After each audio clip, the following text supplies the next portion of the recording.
tonight and everybody at home for joining us on this busy sports Monday evening. Rachel, roll call. Trustee Ewert is excused for personal reasons this evening.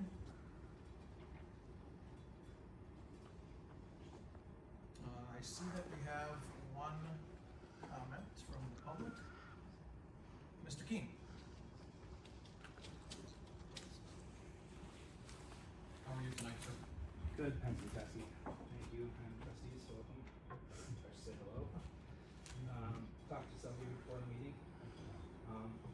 I'm here to talk, I'll try and keep this quick, because I know we want to keep this meeting moving. I'm here to talk about diabetes. A very disparaging comment was made about diabetes and myself by Trustee Ewert. I realize he's not here today, but I want to make you as the board members aware that this comment was made and continues to make you levied at me in derogatory terms, titling me Captain Diabetes.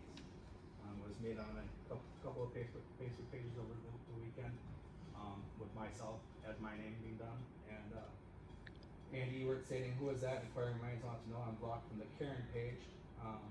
Chris Condorzia saying, "Andy Ewert, take a guess." Andy Ewert responding, "Chris Condorzia, Captain Diabetes?" Question mark. I'm playing myself. The admin of that page goes on to say that a couple of points about diabetes. Type 1, there are three types of diabetes: type 1, type 2, and gestational. High prevalence, around 38 million Americans have diabetes, with just a significant portion of adults having pre-diabetes. Type 1 is an autoimmune. Type 1 diabetes is an autoimmune disease where the body destroys the insulin-producing cells in the pancreas, requiring daily insulin injections to survive. It can be life-threatening. Diabetes is the leading cause of death, with a higher mortality rate in the rest of the world compared to the United States. I do not have type 1 nor type 2 diabetes, nor have I ever been diagnosed with prediabetes. I, however, have had 2 open heart surgeries due to birth defects discovered in 2000. My wife, Brianna, and I contributed almost $2,000 to both Breakthrough T1D, which used to be the Juvenile Diabetes Research Foundation, and the American Diabetes Association. My wife is an ambassador to the BT1D program advisors. Diabetes is a protected class of disabled Americans. It is a civil rights violation to make fun of or intentionally direct, mock, or harass a disabled individual. Beyond federal law, many states and cities have their own anti-discrimination statutes and ethics codes that apply to the public officials. Waterford has not. While that's not necessarily a criminal act, a public official mocking a person with a disability can violate established codes of conduct. Ethics codes. Many governmental bodies have ethics rules that prohibit officials from using their position to demean or disparage members of the public. Waterford does not. Violations of public trust. The behavior may be considered a violation of public trust, leading to censure, sanctions, or removal from office, depending on the official's position and the gravity of the conduct, where Waterford refuses to do so. What do? File a complaint. Well, board members, consider this my official complaint to you.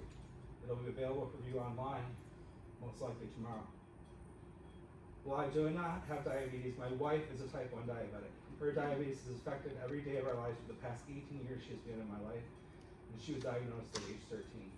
Myself, having learned how to operate her varying pumps and CGMs to other aspects that affect her ability to enjoy life, all because her pancreas stopped working. It also directly affects my ex-wife's daughter, who is 12 and was diagnosed at age 9. This is my oldest daughter's sister, for context. She had to learn as a child to manage her blood sugars before they would even give her an insulin pump. So while Trustee Ewert may think it's funny or snarky or freedom of expression to label me as Captain Diabetic, it's hurtful to those closest, including my wife. So I leave you with this. Trustee Ewert, though you're not here, you once again have embarrassed this community. And now we're resorting to making fun of disabled people. But more so, you've picked a disability that affects the woman closest to me by invoking the autoimmune deficiency that she has. I will refrain from the last sentence that's because Trustee Ewert is not here, and give the fact I respect all of you for listening. Thank you. Josh, I don't really don't take a minute to say, but I'm just going to do it. From the human point of all this, Trustee Ewert does not speak for me or my wife or my family ever, and I don't care if that pisses him off. He does not speak for me. I truly believe he does not speak for this board, but the rest of this board can speak on their behalf. I'm not going to speak for them. So I issue you an apology on behalf of this elected body, because it's absolutely inappropriate that we've stooped to talking to each other this way. There is a lot of ugly, ugly shit on social media in this community. And until somebody actually stops doing it and actually starts having a conversation, we're never gonna change. So I appreciate you being here tonight, I appreciate you speaking up. I do apologize again because I think it's absolutely uncalled for. He does not speak for me or my wife, and I apologize. Thank you, President. I concur, and I'm very sorry on behalf of the board. Thank you. It's appreciated. I wasn't even in this thread. I wasn't even commenting on this page. I had nothing to do with this. My name keeps getting dropped in these things. I'm trying to take a better path. I've spoken to several of you about this, so thank you. Thank you for being here. All right, moving on to public appearances or hearings. We do have 2 public hearings that we are going to do when we get to new business, item number 1 and number 2. So as you see, it's documented, see below, we'll do those when we get there. Moving on to reading and approval of the minutes from our last meeting, September 8th, 2025. I will make the motion to approve them with an edit, actually 2 edits. I did notice in the minutes that our new trustee, Trustee Dunham, was appointed after former President Don Houston, so she could not have voted for him. And then she also was a yay for her own confirmation, which she could not have done, unless I'm reading that wrong. All right, you will make those adjustments. So I would motion to approve those minutes with those 2 edits. I will second that. All right, having a motion and a second, any other questions or comments regarding last month's minutes? I was not present, so I'll abstain. Trustee Nash? All right, hearing none, all in favor of approval? Aye. Any opposed? All right, minutes from last month are approved. Moving on to approval of new licenses. We do have one this month, Nicole Luke. She is the new agent for Ultra Food Marts LLC, which represents Pick and Save. So this is just a common approval of a license for the new agent for Pick and Save. I'll make a motion to approve Nicole. All right, we have a motion. Do we have a second? Second. All right, we have a second. Any questions, comments on this license? Hearing none, all in favor? Aye. Any opposed? License is approved. All right, moving right along to reports of different committee heads. Do we have anything from DPW? Nothing this month. All right, thank you. Anything from Parks? Nothing to report this month. Just a quick shout out to both of you again for all the work you did on the roads, Rick and your crew. They're phenomenal. The reviews keep coming in regarding Fairview. And Mike, myself, Trustee Dunham, worked Boo Fest the first weekend. The park is absolutely beautiful. You guys did a phenomenal job on getting that park set up for Boo Fest. Rave reviews all around. So just wanted to make sure you guys know everybody's speaking highly of everything that's getting done. All right, anything from our library director?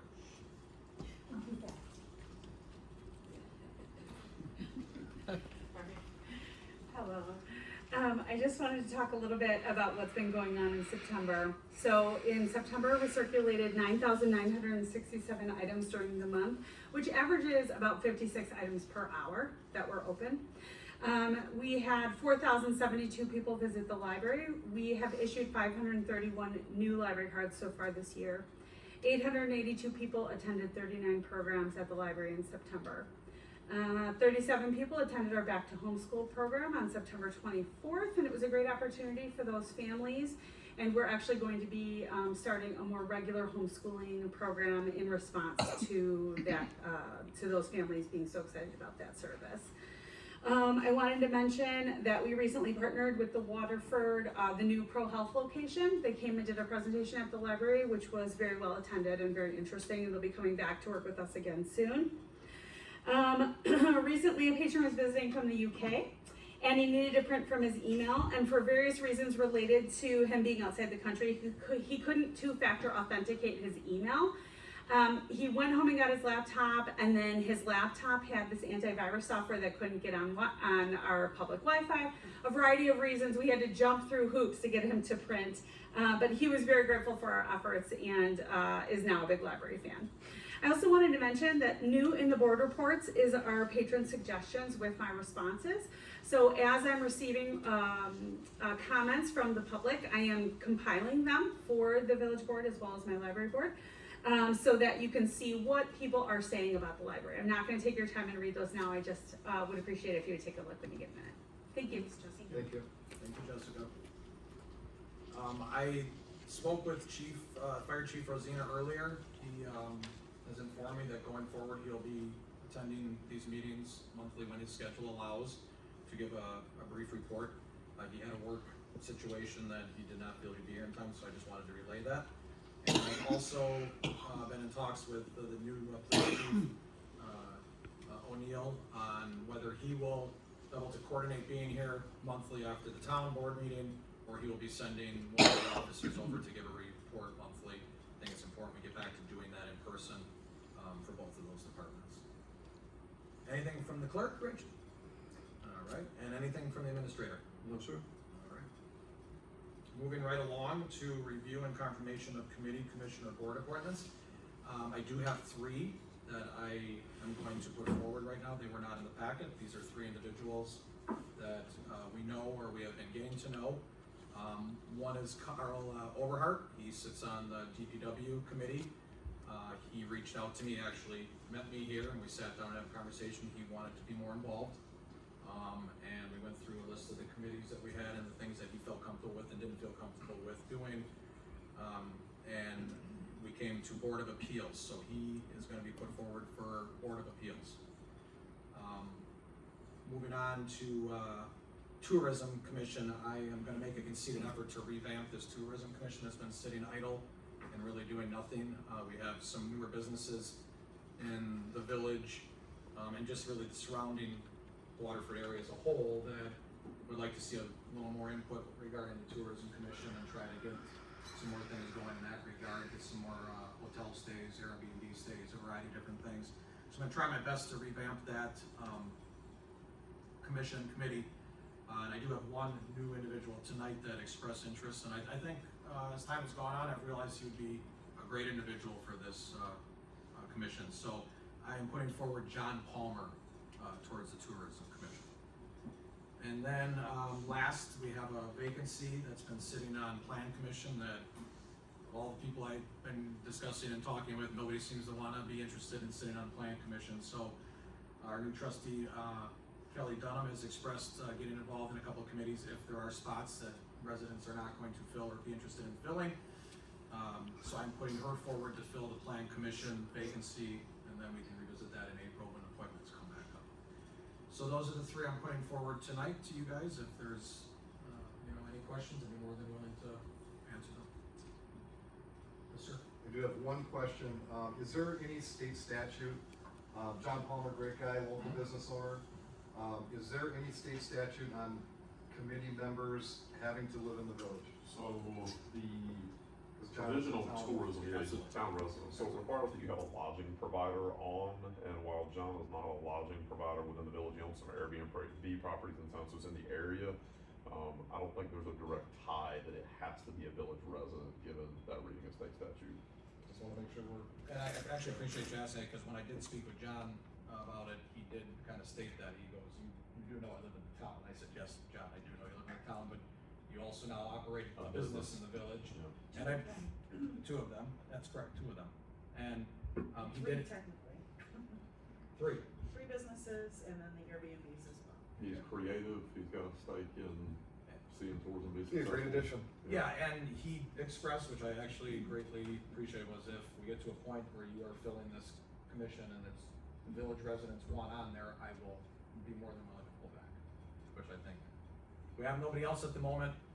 He's willing to step up. We should allow him. I do believe, Pat, we did talk about this when we were doing committees and bylaws in May. You did bring this up that, you wanted to make sure that village residents were the first to get the spots. Do you remember? Yeah, Okay. So I just- absolutely, with something like this, and, the tourism committee, I think they'll be fine, especially having the businesses here. But, Okay. on planning, I think it's gonna spend money that is tax money, not hotel money, I would check.